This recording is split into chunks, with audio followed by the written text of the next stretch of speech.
Welcome everybody, each of you. My name is Lauren, and in today's audio I will be talking about my 14-day journaling challenge. So I will be speaking quietly, but this will not be a meditation. I'll be talking a little bit about myself and my incentives, who I am, and about the 14-day journaling challenge, which will start in the next 4 to 7 days. If you would like to, you can sit down or lie down to listen. It's your choice. I am holding a 14-day journaling challenge on Instagram and TikTok, and I may be also hosting this on Patreon. This will officially start on the 18th of December. There will be an induction prior to that. As I am talking freely with you, as if we're having a cup of coffee or tea, there may be outside noises because I live next to a train station, so you're going to hear those trains. I just love the sounds of trains, so I find it comforting, and I deliberately chose a home right next to the train station. Those of you who know me a little better will know that I have not had an easy year. In fact, it would be my most challenging to date. And there are positives in that there are opportunities for me to learn, but I have found it challenging to deal with the grief, to deal with the sadness, and to deal with the issues of how to proceed following experiencing a number of losses. For those of you who are new to my podcast, my channel, my Instagram and TikTok accounts, I will share the short, brief version. Both my parents died in a week last year, and just prior to that my client was murdered. Then both my boys were expelled. I have twin boys. They were expelled, and following the expulsion there were a number of interesting behaviours from my boys, perhaps from COVID, perhaps because of a number of reasons, and that was challenging.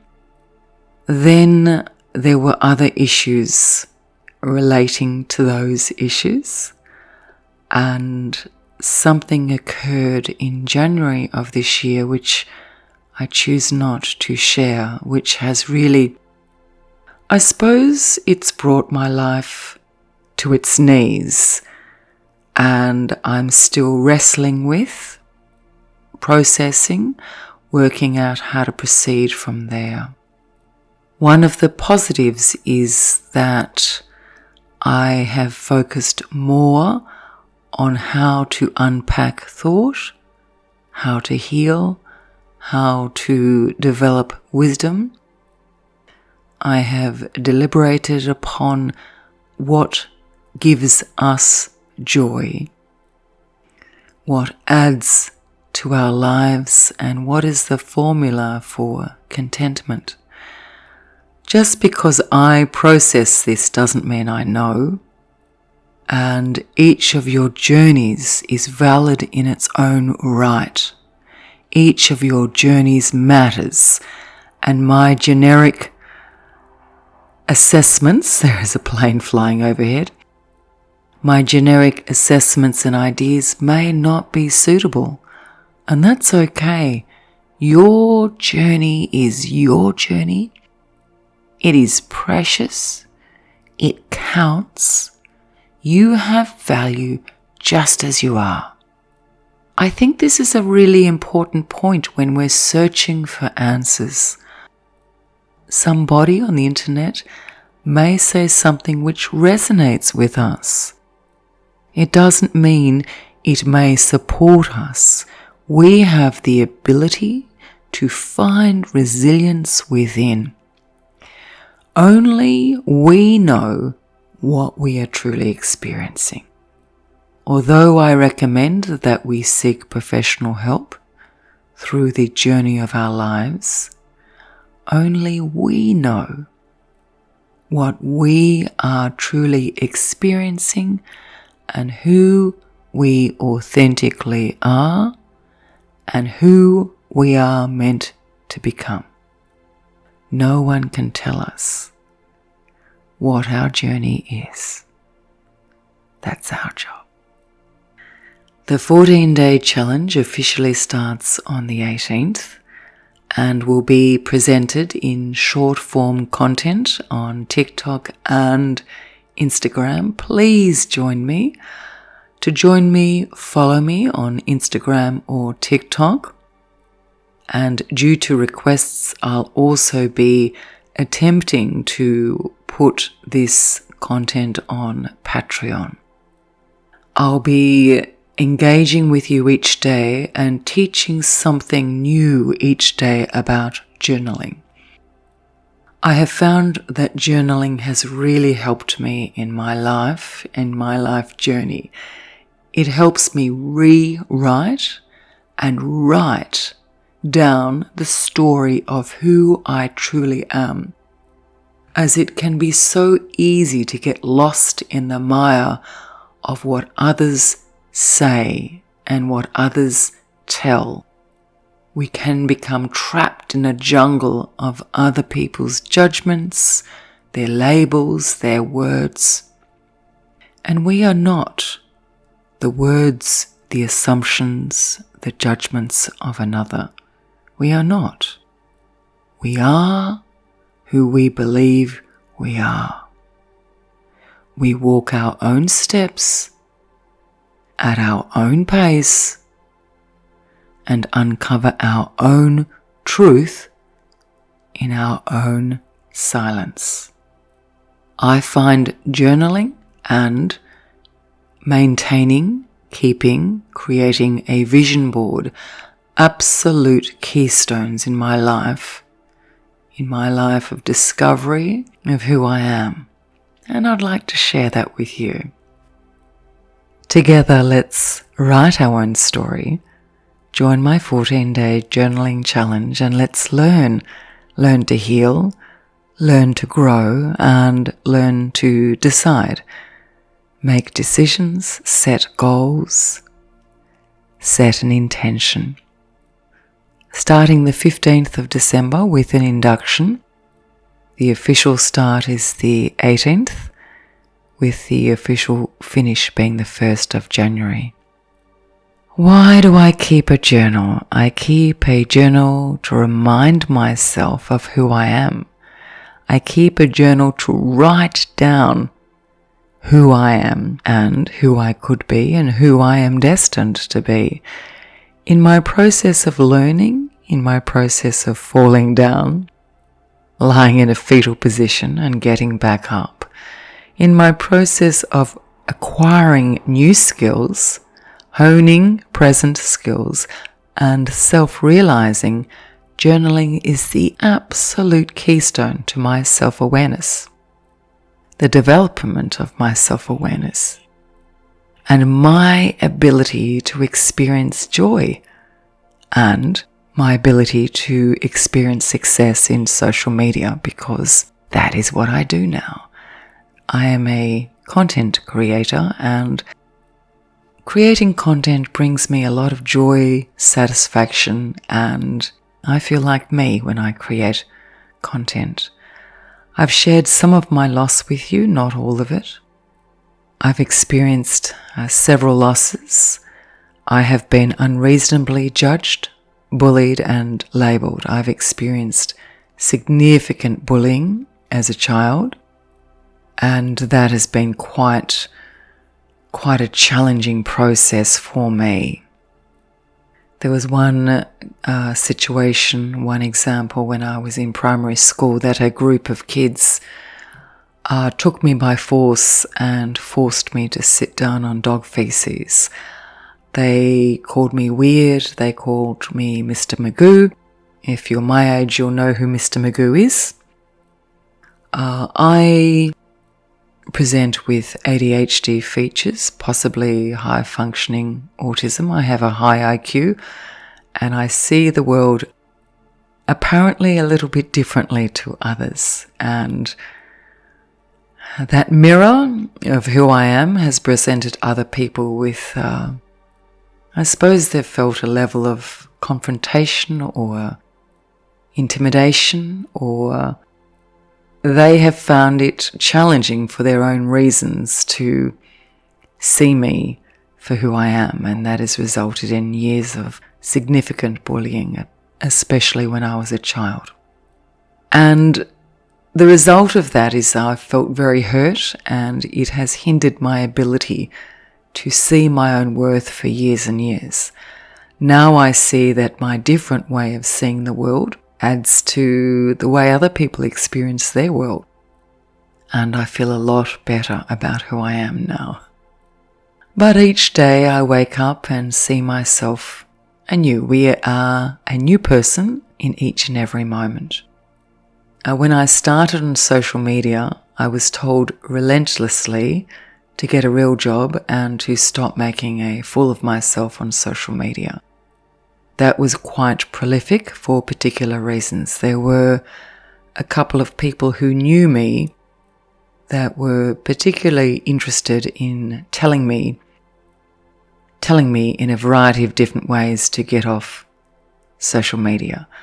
And I guess I gave in to that. I stopped presenting on social media a number of times because of the effect of seeing their letters, reading their words, and knowing that they were real people in my life. I was told I was a loser more times than I can possibly count, but the word loser had subjective adjectives that were unpleasant, not nice. My progress in social media was hampered and at times stopped by trolls and my own limited ability to manage trolling and to see it for what it is. Somebody else's story, not mine. Although I loved creating, I loved writing my own meditations, I liked talking about life, I often stopped because of the letters I read. And as I said, some of these letters were written by people that know of me. They believe they know me, but they don't. They know a version of me which is coloured by glasses that they wear, which affects how they see the world. I recently lost both my parents, and they were strong, loving characters in my life, intelligent, compassionate, giving people with amazing stories. And that was really, really challenging to experience that. As I've said in other episodes, I lost my brother to suicide. I was really close to my brother. And I've lost several friends over the years to suicide and other tragic loss. These losses have at times eroded my sense of authentic self, have affected my direction and thwarted my ability to help others because I have become consumed with my own self-doubt. These losses have affected my ability to clearly see my direction, my goals succinctly, and my own potential, my infinite value, and my worth. I see doubt as an emotion affected by and related to the past, entangled with memory. I believe we can question ourselves, reflect upon ourselves, adjust our goals, review our goals, reflect upon goals and our direction. But I see doubt as a negative force, a negative paradigm wrapped up in remorse, regret, the past. The past no longer exists unless we carry it into our present. And I ask us, I ask you, I ask myself to question where we place our minds, where we train our minds to look and to see. We may have a picture of a beautiful rose, and I've used this metaphor before, sitting in a pile of rubbish. What do we choose to look at? What do we choose to embrace? How do we choose to be in the paradigm of the rose in the rubbish? What do we choose to inhale, smell? What textures do we choose to touch? How we choose to be is not easy. I'm not saying it's easy. I'm not saying that at all. That's not what I'm saying.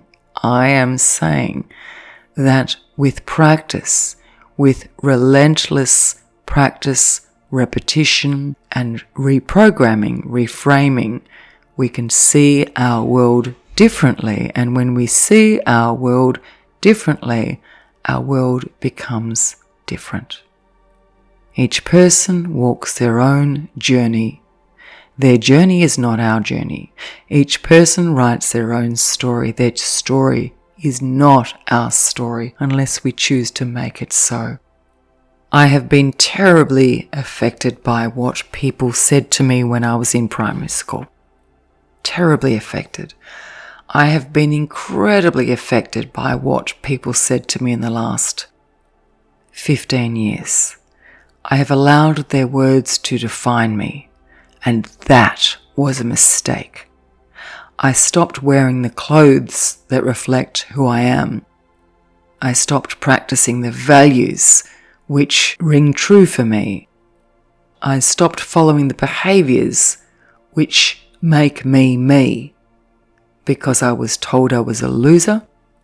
I was told I was weird. I was told a lot worse words which I won't repeat, because people known to me said extremely unkind things. Now that is a tiny snapshot of what really occurred. What really occurred was extremely unpleasant, and only I know what really occurred. And only I know who I am. Journaling helps me know who I am, who I am supposed to be, who I am destined to become. Journaling reminds me to look down upon my relationships and attachments with perspective and heal with resilience and strength. This is a daily process. Journaling has reminded me of who I am, who I could be, and my incredible ability and worth. Journaling helps me to set goals, re-navigate, and reflect upon my progress realistically and positively. Journaling has helped me heal from relationships and see at times that relationship wasn't even worth healing from.